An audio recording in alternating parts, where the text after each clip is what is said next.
Women created a problem in Sabrimala. On behalf of those women, I apologize.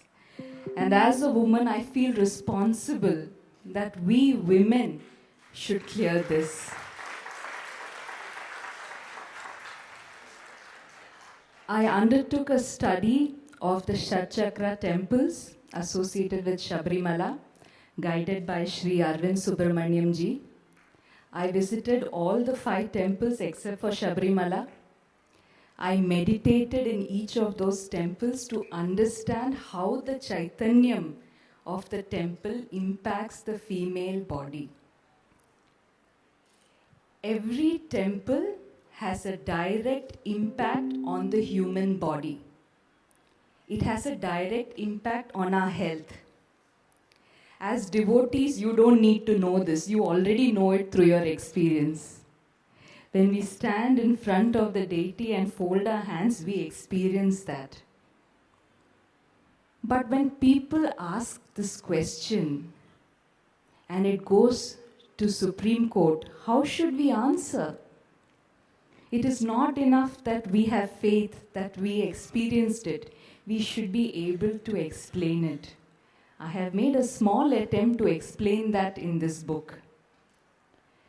I will keep it very short. I will tell in just 2 lines. No, 3 minutes, no problem. 30 minutes. Thank you, You are Jayanji. also like Veeramani Raju. It is going very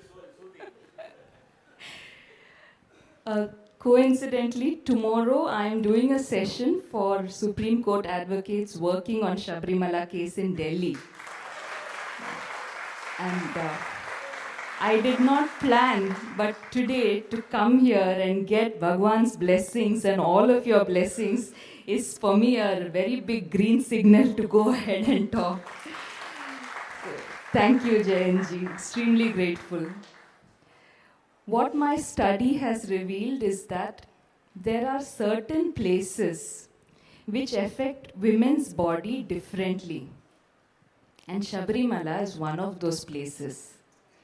If women in the menstrual age group enter Sabrimala, they will definitely have problems in the reproductive health.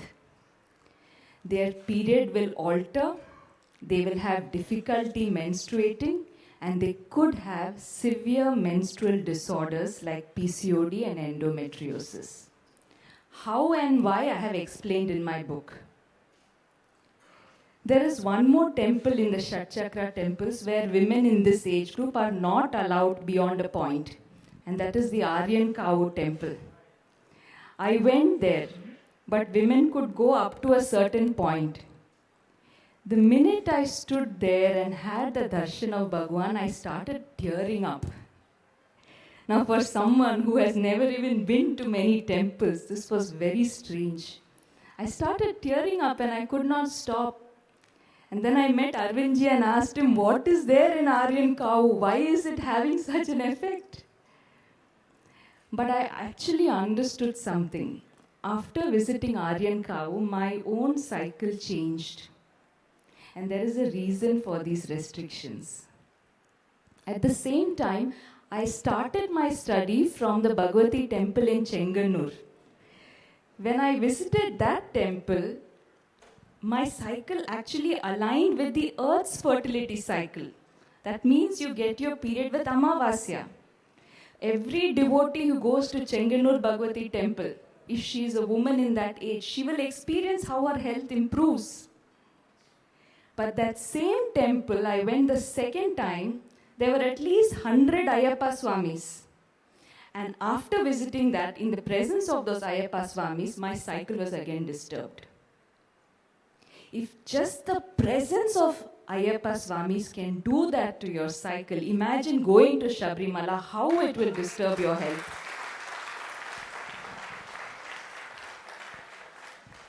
So, the restriction on women is actually protection of women's fundamental right to health. And Sabrimala, by passing this rule, has been protecting women, not discriminating. We have to take so much pride in our traditional knowledge because it understood things so scientifically. Every temple will impact your health through the chakras. The nature of the Chaitanyam in a temple affects women differently and affects men differently. This is not discrimination. This is the beauty of the way we are created. Thank you.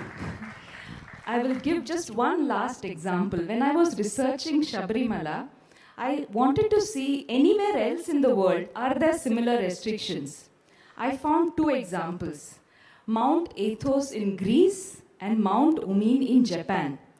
Both these places are at an altitude of 5,000 feet and women are not allowed. Women of any age are not allowed. In fact, even female animals are not allowed. And there are many studies, not by Indians, by Americans, Europeans, there are many studies which prove that altitude impacts female fertility. And on the way to Sabrimala, Arvindji just educated me, there is Karimala, which is around 5,000 feet. So now you know why the 41-day yatra cannot be done by women. Everything, every tradition has a science to it.